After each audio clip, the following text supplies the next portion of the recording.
जय गुरुदेव, जय माता जी, जय गायत्री माता। गुरुदेव माता जी और गायत्री माता की सूक्ष्म उपस्थिति में आगे श्रीमद् भागवत गीता में वर्णित है। श्री नारद मुनि का निजी अनुभव है कि मोक्ष का मार्ग खोलने या जीवन के समस्त कष्टों से छूट पाने हेतु सबसे सहज तथा व्यावहारिक उपाय यह है कि सही तथा प्रामाणिक स्रोतों से श्री भगवान की दिव्य लीलाओं का विनीत भाव से श्रवण किया जाए। यही उपचार का एक ही एकमात्र विधि है। यह समस्त भौतिक जगत कष्टों से भरा है। मूर्ख लोगों ने अपने शूद्र मस्तिष्कों के बल पर शरीर तथा मन से संबंधित अन्य जीवों के संदर्भ में तथा प्राकृतिक विपदाओं से संबंधित 3 प्रकार के कष्टों को दूर करने के अनेक उपचार ढूंढ निकाले हैं।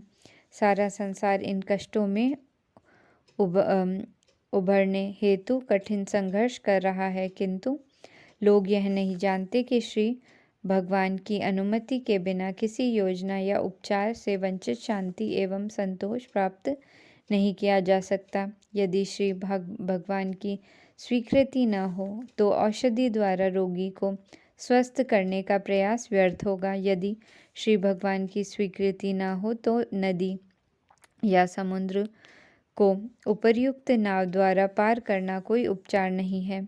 हमें यह निश्चित रूप से ज्ञात होना चाहिए कि श्री भगवान की परम अनुमतिदाता हैं। अतएव अंतिम सफलता के लिए या सफलता के मार्ग के अवरोधों से मुक्ति पाने हेतु हमें अपने समस्त प्रयास श्री भगवान को समर्पित कर देने चाहिए। श्री भगवान सर्वव्यापी, सर्वशक्तिमान तथा सर्वज्ञ हैं। वे समस्त अच्छे या बुरे फलों के परम स्वीकृति दाता हैं। अतएव हमें चाहिए कि हम अपने समस्त कर्म श्री भगवान की कृपा को समर्पित करें और उनको उनका निर्गुण ब्रह्म, अंतर्यामी परमात्मा या पूर्ण पुरुषोत्तम भगवान के रूप में स्वीकार करें। फिर चाहे हम जो भी हों, हमें प्रत्येक वस्तु श्री भगवान की सेवा में समर्पित करनी चाहिए। यदि कोई विद्वान, विज्ञानी, दार्शनिक, कवि इत्यादि है तो उसे श्री भगवान की श्रेष्ठता स्थापित करने हेतु अपने ज्ञान का उपयोग करना चाहिए। जीवन के प्रत्येक क्षेत्र में श्री भगवान की शक्ति का अध्ययन करने का प्रयास करो, न तो उनका बहिष्कार करो और न ही अल्प ज्ञान संग्रह करके उनके समान बनने या उनका स्थान ग्रहण करने का प्रयास करो। यदि कोई प्रशासन, राजनीतिज्ञ, योद्धा इत्यादि है तो उसे राजधर्मिता में श्री भगवान की सर्वश्रेष्ठता स्थापित करने का प्रयत्न करना चाहिए। उसे अर्जुन की तरह श्री भगवान के लिए युद्ध करना चाहिए। प्रारंभ में महान योद्धा अर्जुन ने युद्ध करने से इनकार कर दिया था, किंतु जब श्री भगवान ने उसे समझाया कि युद्ध करना आवश्यक है तो उसने अपना इरादा बदल दिया और श्री भगवान की प्रसन्नता के लिए युद्ध किया। इसी प्रकार यदि कोई व्यापारी है, उद्योगपति है या किसान है तो उसे अपनी गाड़ी कमाई श्री भगवान के लिए खर्च करनी चाहिए। सदैव यही सोचना चाहिए कि जितना भी संचित धन है वह श्री भगवान की संपदा है। संपदा को भाग्य की देवी लक्ष्मी माना जाता है और श्री भगवान तो श्री नारायण या लक्ष्मीपति हैं। अतएव लक्ष्मी को भगवान श्री नारायण की सेवा में लगाने का प्रयत्न करो और सुखी बनो। जीवन में प्रत्येक क्षेत्र में श्री भगवान की अनुभूति करने का यही रास्ता है। अतः सर्वोत्तम बात तो यह होगी कि समस्त भौतिक कार्यों से छुटकारा पाकर अपने आप को श्री भगवान की दिव्य लीलाओं के श्रवण में लगाया जाए। किंतु ऐसा अवसर प्राप्त न होने पर मनुष्य को चाहिए कि वह जिन जिन वस्तुओं से के प्रति आकर्षित है उन्हें वह श्री भगवान की सेवा में लगाने का प्रयास करे। शांति तथा संपन्नता का यही मार्ग है। इस श्लोक में संसूचितम शब्द भी महत्वपूर्ण है। किसी को कभी यह नहीं सोचना चाहिए कि श्री नारद मुनि की अनुभूति मात्र एक बाल कल्पना थी। ऐसा नहीं है। इसकी अनुभूति कुशल तथा प्रकांड विद्वानों में की है और संसूचितम शब्द का यही वास्तविक आशय है। कुशल चिकित्सक अपने रोगी का इलाज उपचारात्मक खान पान द्वारा करता है। उदाहरण, कभी कभी दूध के बिना पदार्थ खाने से पेट गड़बड़ा जाता है, किंतु जब उसी दूध को दही में परिणत करके उसमें कुछ अन्य औषधियाँ मिला दी जाती हैं तो वह उस गड़बड़ी को दूर कर देता है। इसी प्रकार भौतिक जगत के ताप त्रय को केवल भौतिक कार्य से दूर नहीं किया जा सकता। ऐसे कार्यों को उसी प्रकार से आध्यात्मिक बनाने की आवश्यकता है जिस प्रकार पहले लोहे को अग्नि में तपाकर लाल कर लिया जाता था और तब अग्नि अपना कार्य करती है। इसी प्रकार किसी वस्तु को श्री भगवान की सेवा में लगाने पर उसकी भौतिक अवधारणा तुरंत ही बदल जाती है। आध्यात्मिक सफलता का यही रहस्य है। हमें न तो प्रकृति पर प्रभुत्व जताने का प्रयास करना चाहिए और न ही भौतिक वस्तुओं का परित्याग करना चाहिए। बुरे व्यवसाय के दुरुपयोग की सर्वश्रेष्ठ विधि यह है कि सारी की सारी वस्तुओं का उपयोग श्री भगवान के लिए किया जाए। प्रत्येक वस्तु परमात्मा के अद्भुत है। वे अपनी अचित्य शक्ति से आत्मा को पदार्थ में तथा पदार्थ को आत्मा में बदल सकते हैं। अतः श्री भगवान की परमेच्छा से कोई भी तथाकथित भौतिक वस्तु तुरंत ही आध्यात्मिक शक्ति में बदल सकती है। ऐसे परिवर्तन के लिए आवश्यक शर्त यह है कि तथाकथित पदार्थ को आत्मा की सेवा में लगाया जाए। अपने भौतिक रोगों का उपचार करने तथा अपने आप को उस आध्यात्मिक स्तर तक उठाने हेतु जहाँ न दुख है, न शोक है, न भय है, यही एकमात्र उपाय है। इसी प्रकार जब प्रत्येक वस्तु श्री भगवान की सेवा में लगा दी जाती है तो हमें अनुभव होता है कि पर ब्रह्मा के अलावा कुछ भी नहीं है। इस प्रकार सर्व खलिबंद ब्रह्म अर्थात सब ब्रह्म है, यह वैदिक मंत्र चरितार्थ होता है। श्रीमद् भागवत गीता में जीवों को निरंतर व्यस्त रखने वाले सकाम कर्म की तुलना वट वृक्ष से की गई है, क्योंकि इसकी जड़ें बहुत गहरी होती हैं। जब तक कर्म के फल का भोग करने की इच्छा रहती है तब तक कर्म के अनुसार आत्मा को देहांतरण, एक शरीर से दूसरे शरीर, एक स्थान से दूसरे स्थान में होता रहता है। यही भोगेच्छा श्री भगवान की सेवा करने की इच्छा में बदली जा सकती है। ऐसा करने से मनुष्य का कार्य कर्म योग में अथवा उस मार्ग में बदल जाता है जिससे मनुष्य अपनी स्वाभाविक प्रवृत्ति के अनुसार कर्म करते हुए आध्यात्मिक पूर्णता प्राप्त कर सकता है। यहाँ पर आत्मा शब्द समस्त सकाम कर्म की कोटियों का सूचक है। निष्कर्ष यह निकलता है कि जब समस्त सकाम तथा अन्य कर्मों को श्री भगवान की सेवा में लगा दिया जाता है तब फिर नए कर्म उत्पन्न नहीं होते और धीरे धीरे दिव्य भक्तिमय सेवा का विकास होता है, जिससे न केवल कर्म रूपी अश्वत्थ वृक्ष का पूर्ण रूप से मूलोच्छेद होगा, अपितु वह कर्ता को श्री भगवान के चरण कमलों तक ले जाएगी। सारांश यह है कि श्री मनुष्य को सर्वप्रथम ऐसे शुद्ध भक्तों की संगति खोजनी होगी जो न केवल वेदांत के पंडित हों अपितु स्वरूप सिद्ध तथा परम भगवान श्री कृष्ण के अनन्य भक्त हों। इस संगति में नव जिज्ञासु भक्तों को बिना भेदभाव के तन तथा मन से प्रेम पूर्ण सेवा करनी होगी। इस सेवा वृत्ति से प्रेरित होकर महापुरुष अपनी कृपा प्रदान करने हेतु अधिक इच्छुक होंगे। इससे नवजिज्ञासु भक्त में शुद्ध भक्तों के दिव्य गुणों का समावेश हो सकेगा। धीरे धीरे इससे श्री भगवान की दिव्य लीलाओं के श्रवण के प्रति प्रगाढ़ रुचि उत्पन्न हो सकेगी, जिससे वह स्थूल तथा सूक्ष्म शरीरों की स्वाभाविक स्थिति तथा उससे भी परे शुद्ध आत्मा तथा परमात्मा के साथ अपने शाश्वत संबंध का ज्ञान प्राप्त कर सकेगा। शाश्वत संबंध की स्थापना के पश्चात धीरे धीरे श्री भगवान की शुद्ध भक्ति विकसित होकर श्री भगवान के पूर्ण ज्ञान का रूप धारण कर लेती है, जो निर्गुण ब्रह्म तथा अंतर्यामी परमात्मा की परिधि के बाहर है।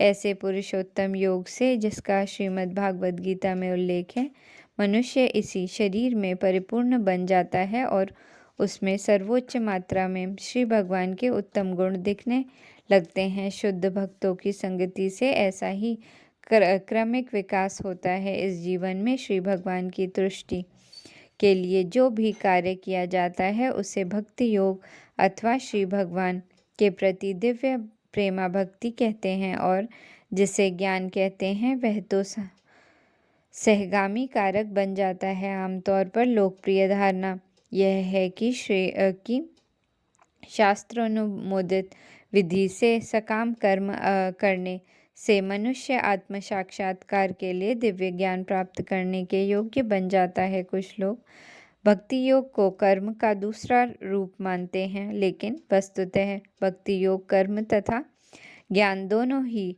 से परे हैं। भक्ति योग ज्ञान या कर्म से स्वतंत्र हैं, जबकि ज्ञान तथा कर्म भक्ति योग के आश्रित हैं। यह क्रिया योग या कर्म योग की संस्तुति श्री नारद मुनि के शील व्यासदेव के लिए विशेष रूप से की गई है, क्योंकि मूल सिद्धांत तो श्री भगवान को प्रसन्न करना है। श्री भगवान नहीं चाहते कि उनके पुत्र सारे जीव जीवन के त्रिविध तपों से पीड़ित रहें। वे चाहते हैं कि वे सब उसके पास आकर साथ साथ रहें, लेकिन श्री भगवान के धाम वापस जाने का अर्थ यह है कि मनुष्य अपने आप को सांसारिक कलमशों से शुद्ध कर ले। अतः जब श्री भगवान को तुष्ट करने हेतु कर्म किया जाता है, तब कर्ता धीरे धीरे भौतिक कलमश से शुद्ध हो जाता है। इस शुद्धिकरण का अर्थ है आध्यात्मिक ज्ञान की प्राप्ति।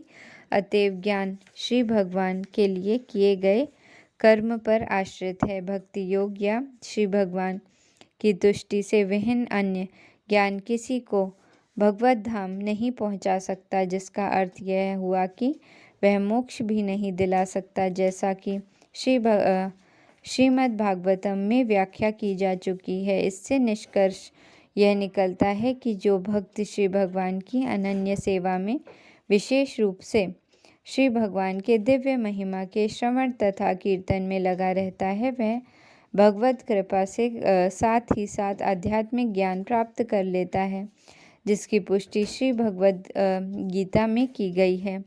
पूर्ण पुरुषोत्तम भगवान श्री कृष्ण के आदेशानुसार कर्तव्य निर्वाह करते हुए मनुष्य निरंतर उसका, उनके नामों का तथा उनके गुणों का स्मरण करता है। श्री भगवान का कुशल भक्त अपने जीवन को इस प्रकार ढाल सकता है कि इस जीवन में या अगले जीवन के लिए सभी प्रकार के कर्म करते हुए वह निरंतर श्री भगवान के नाम, यश, गुणों इत्यादि का स्मरण कर सकता है। श्री भगवान का आदेश श्रीमद् भागवत गीता में सुस्पष्ट है। मनुष्य को जीवन के समस्त क्षेत्रों में श्री भगवान के लिए ही कर्म करना चाहिए। श्री भगवान को जीवन के प्रत्येक क्षेत्र में स्वामी के रूप में स्थित होना चाहिए। वैदिक अनुष्ठानों के अनुसार इंद्र, ब्रह्म, सरस्वती तथा गणेश जैसे देवताओं की पूजा तक में प्रत्येक दशा में भगवान श्री विष्णु का प्रतिनिधित्व यज्ञेश्वर अर्थात ऐसे यज्ञों के नियंता के रूप में होना चाहिए। ऐसा विधान है कि विशिष्ट देवता की पूजा विशेष कार्य के लिए की जाए, लेकिन फिर भी श्री भगवान श्री विष्णु की उपस्थिति अनिवार्य रहती है, जिससे कार्य अच्छी प्रकार से संपन्न हो सके। ऐसे वैदिक कर्तव्यों के साथ साथ हमारे सामान्य व्यवहारों में हमें ध्यान रखना चाहिए कि हम अपने सभी कार्य का फल परम भोक्ता भगवान श्री कृष्ण को अर्पित करें। श्रीमद् भागवत गीता में स्वयं श्री भगवान ने यह घोषित किया है कि वे ही सभी वस्तुओं के परम भोक्ता हैं, वे ही प्रत्येक लोक के परम स्वामी हैं और वे ही समस्त जीवों के परम मित्र हैं। अपनी सृष्टि में केवल भगवान श्री कृष्ण ही स्वयं को सबका स्वामी कह सकते हैं, अन्य कोई नहीं। शुद्ध भक्त इसे सदैव स्मरण रखता है और ऐसा करते समय वह श्री भगवान के दिव्य नाम, यश तथा गुणों को दोहराता जाता है, जिसका अर्थ यह है कि वह निरंतर श्री भगवान के संपर्क में है। चूँकि श्री भगवान अपने नाम, यश इत्यादि से अभिन्न है, अतः उनके नाम, यश इत्यादि से संबंधित होने का अर्थ उनकी साक्षात संगति करना है। हमारी आर्थिक आय का कम से कम 50% भाग भगवान श्री कृष्ण के आदेशों की पूर्ति करने में व्यय होना चाहिए।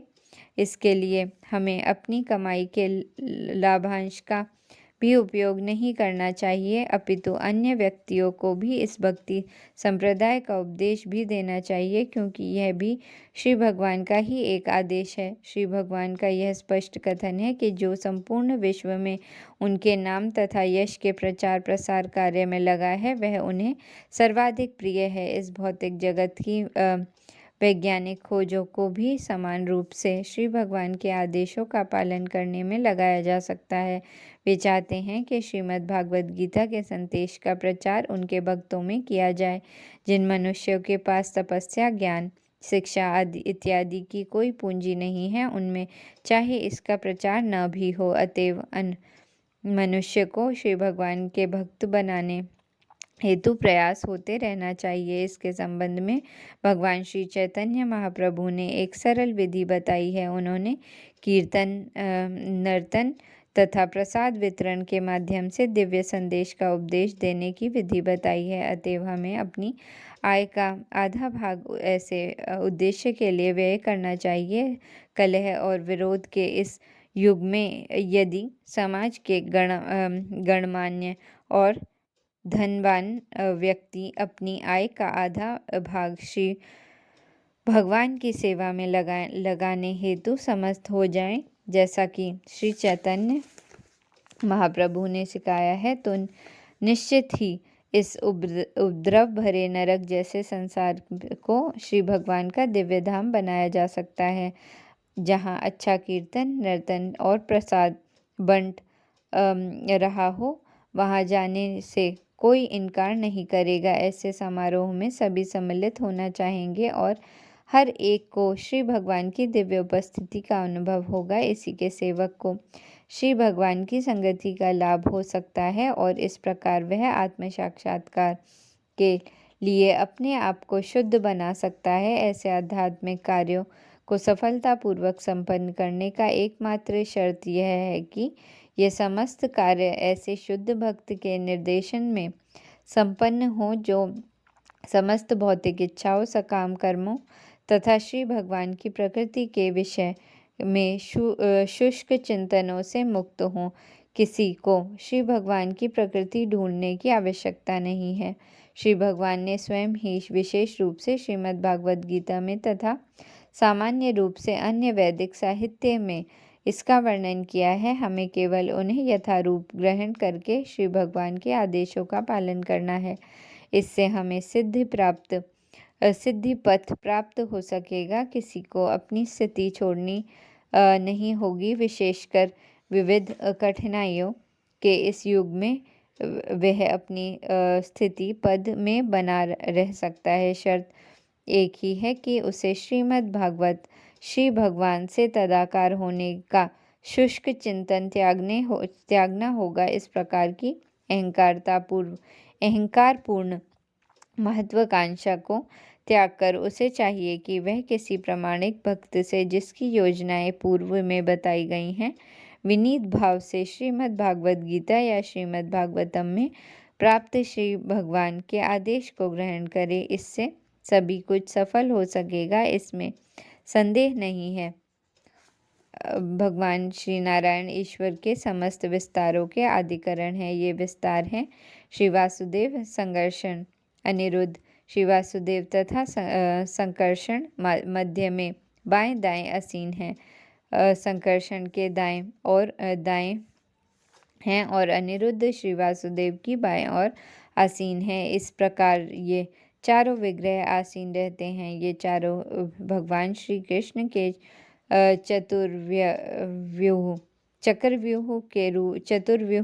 के रूप में जाने जाते हैं। यह एक वैदिक मंत्र है जो ओमकार प्रणव से प्रारंभ होता है। इस प्रकार इस मंत्र को ओम नमो धीमहि के रूप में दिव्य उच्चारण कीर्तन द्वारा स्थापित किया जाता है।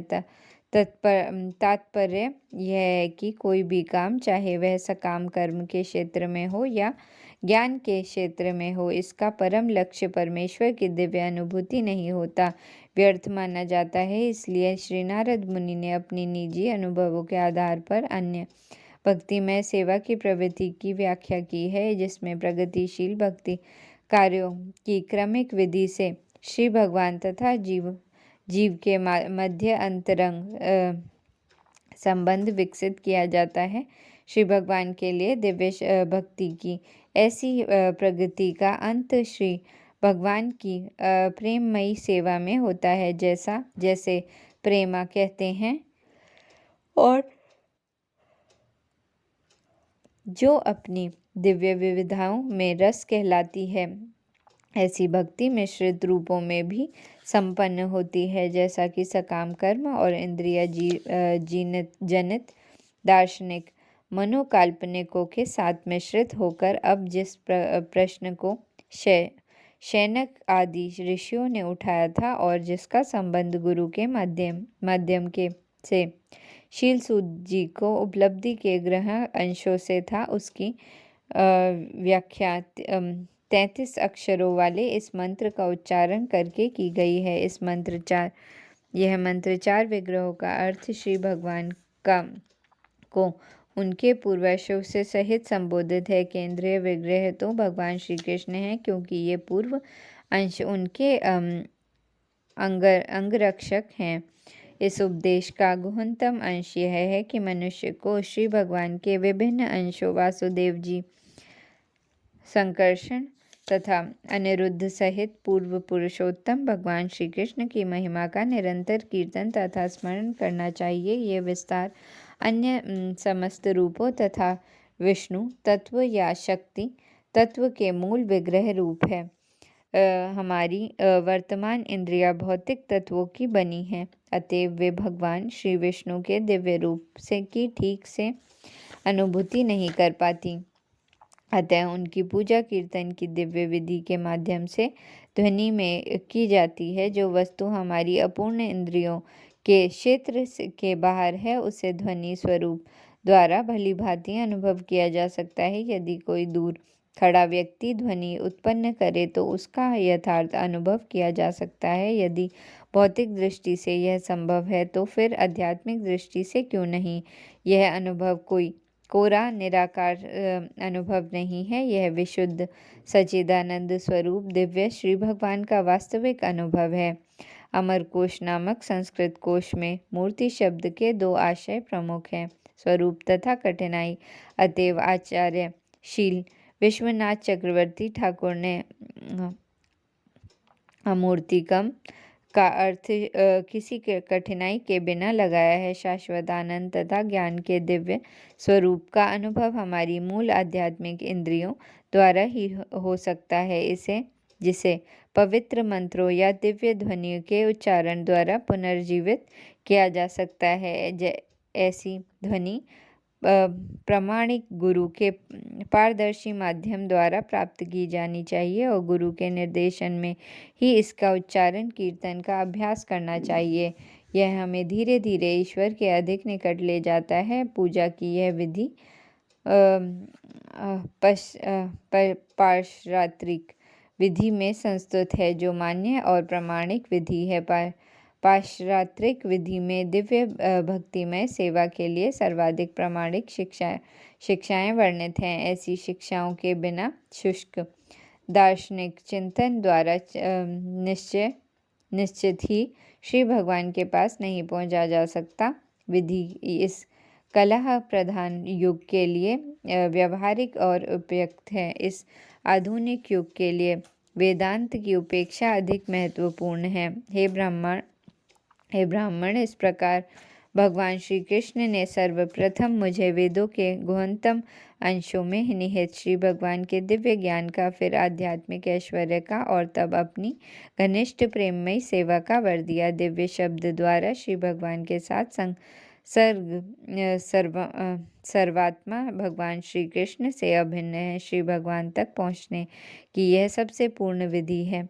श्री भगवान के साथ ऐसे शुद्ध सत्संग द्वारा जो भौतिक धारणाओं के अपराधों से रहित है, जिसकी संख्या 10 है, भक्त भौतिक स्तर के ऊपर उठकर दिव्य जगत में श्री भगवान के अस्तित्व सहित वैदिक साहित्य के गुणतम तात्पर्य को समझ सकता है। जो अपने गुरु तथा श्री भगवान के अनन्य श्रद्धा रखता है, उसे श्री भगवान क्रमशः अपने स्वरूप का साक्षात्कार कराते हैं।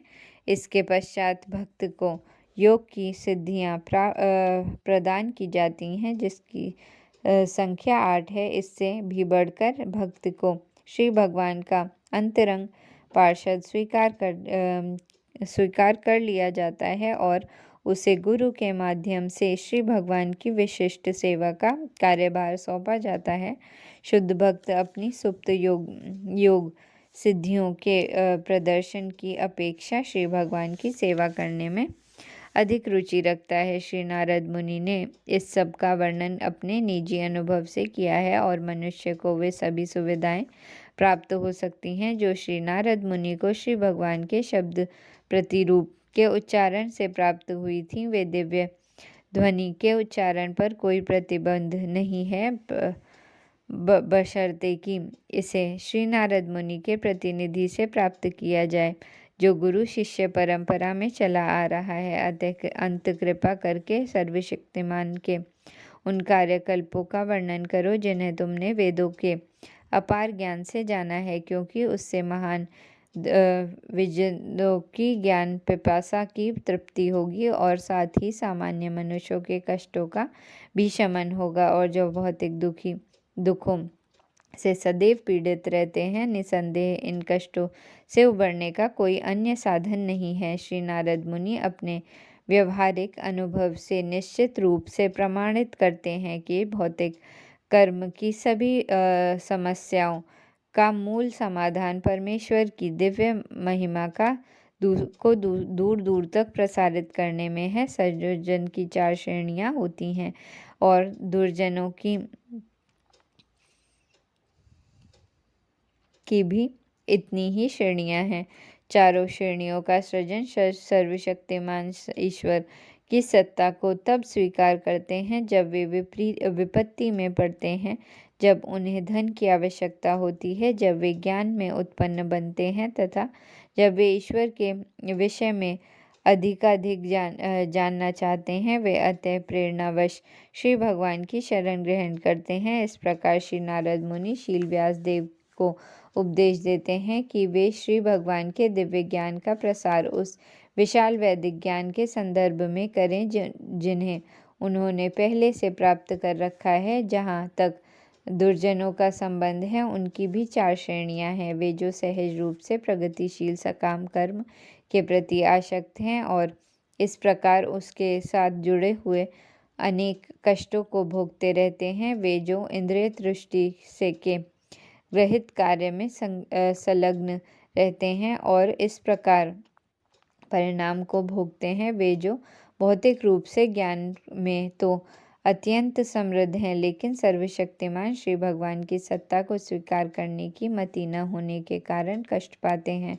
तथा वे मनुष्य जो नास्तिक कहलाते हैं और जानबूझकर श्री भगवान के नाम से ही घृणा करते हैं, भले ही वे सदा संकट में क्यों न रहें। श्री नारद मुनि ने शील व्यास देव को समझाया कि वे सज्जन तथा दुर्जन 8 प्रकार के सभी मनुष्यों का कल्याण करने हेतु श्री भगवान की महिमा का वर्णन करें। अतएव श्रीमद् भागवतम किन्हीं विशेष श्रेणी या संप्रदाय के मनुष्यों के निमित्त नहीं है। यह तो उस सत्यनिष्ठ व्यक्ति के लिए है जो सचमुच अपने कल्याण तथा मन की शांति का इच्छुक है। इस प्रकार श्रीमद् भागवतम के प्रथम स्कंद के अंतर्गत श्री नारद मुनि द्वारा शील व्यास देव को श्रीमद् भागवतम के विषय में आदेश नामक 5वें अध्याय के भक्ति वेदांत तात्पर्य पूर्ण हुए। जय गुरुदेव, जय माता जी, जय गायत्री माता।